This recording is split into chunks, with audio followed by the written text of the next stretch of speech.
The record-setting performance by Donald Trump in the state of Iowa on election night not only set the tone for that election, but also for what's ahead. Hi, I'm Dave Price. No presidential candidate has ever won the state of Iowa 3 times like Trump just did, and no one in the past half century has won by a bigger margin. But what happened in the Iowa legislative races also underscored the Republican dominance. Republicans expanded what was already a huge share of the seats. They'll now have more than 2 seats for every one that Democrats will have when the legislature convenes in January for a new session. And one of the seats they took was Sue Cahill's. She was a 2-term House Democrat from Marshalltown, and Democrats have held that seat for the past 24 years. Her loss takes away yet another seat that Democrats have lost in areas that are not in major metropolitan areas. It's really important to me that we advocate for every student having a fully funded education. The Iowa Veterans Home is in Marshalltown, and it's really important that we listen to the workers there, to the residents, and make sure that our veterans are receiving the top quality care. And Blum stressed what Republicans did across the state and all over the country.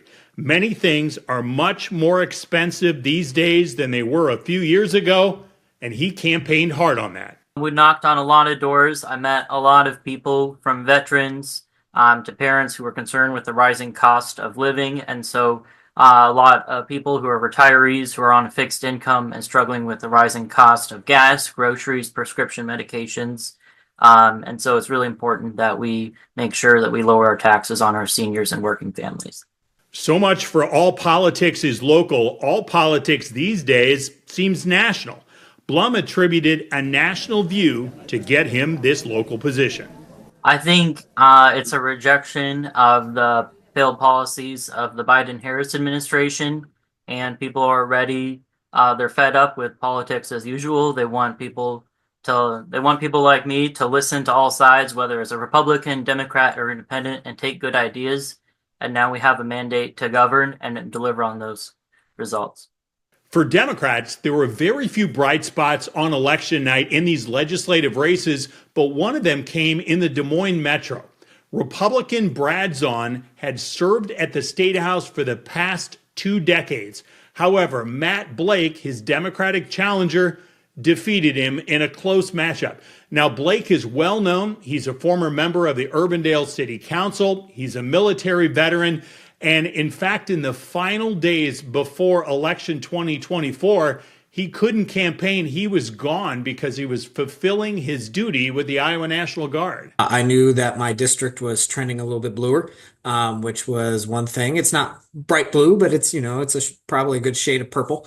And I know that my opponent, Brad, had been tacking to a little bit more extreme positions for what the district. So perhaps this is one of the rare cases where attaching a Republican opponent to the state's new near abortion ban actually worked.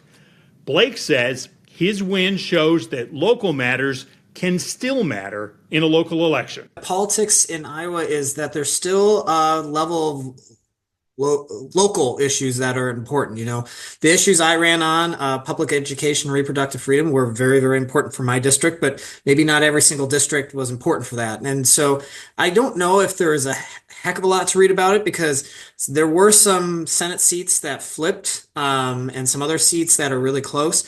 And a lot of them were all decided by like 500 votes and less. So it's just a matter of getting a few more people out or a few more people to the polls. So I think there is a chance for Democrats throughout the state to flip many of these seats back. It's just a matter of making sure that we have the right message and the right candidates for those districts, and making sure that we hold the incumbents accountable too for their votes. Now, he knows that as a rookie next year who's in the party with very little power, he'll have to look for opportunities where he can find them. There's always this issue of what I want to do and being in the minority, what I'm able to do. I mean, I would love to make sure that we are fighting to make sure that education still gets the funding they need, make sure that if we can't cut out vouchers, we can, and repeal vouchers, that we're putting caps, that we're trying to make sure that it's focused on groups of individuals, and it's not just going to everybody and has unlimited appropriation. I mean, there are things but really what I would like to do is just get up there and see if there are bipartisan issues that I can work on in moving the state forward. Being a member of the military, being a member of a city council, those aren't partisan, but you work with all sides and you have to do what you can to try to move the ball forward for either your mission or for your community. And that's something I've experienced in, and I plan on bringing to the legislature when I get up there. The Inside Iowa Politics Final Five looks at what we have learned from Election Day 2024. Number one, red state. Iowa doesn't seem politically purple right now. Feels very Republican red. And for Governor Kim Reynolds, that means even more Republican legislators at the State House with her next year. She's had a Republican majority, but over the last couple of years could not convince enough of them to back her plan to let women buy birth control without a prescription. Some in her caucus don't believe in contraception. They didn't get behind it. We'll see next year, now that she'll have even more Republican members, if she can get that through. Number two, Trump win. Democrats can sometimes dismiss Trump supporters as sexist or racist or ignorant. Let's see if they now, after this resounding loss for their party, will rethink this and actually try to figure out what Trump supporters want and expect, and why a man like Donald Trump, who Democrats consider morally unfit for office, earned so many votes. Number three, Trump promises. Now, Trump campaigned and blamed Joe Biden and Kamala Harris for inflation. He says he will get rid of inflation. That means prices don't go up at all. If prices don't go down next year, like a lot of his supporters believe, let's see what happens. Number four, trade war. Now, this is one of the more complicated issues, but Trump has talked about raising tariffs even higher, especially on goods coming in from China and Mexico.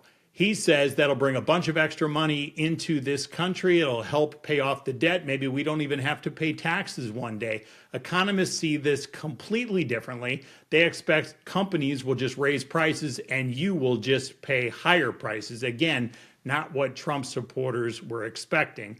So Trump would defy the odds if his plan does what he says it will. Number five, 2026, time to look ahead. So we wait for Iowa Governor Kim Reynolds on a couple of fronts here, picking a lieutenant governor, which could give some signs of what she's thinking for 2026. Does she want to run again?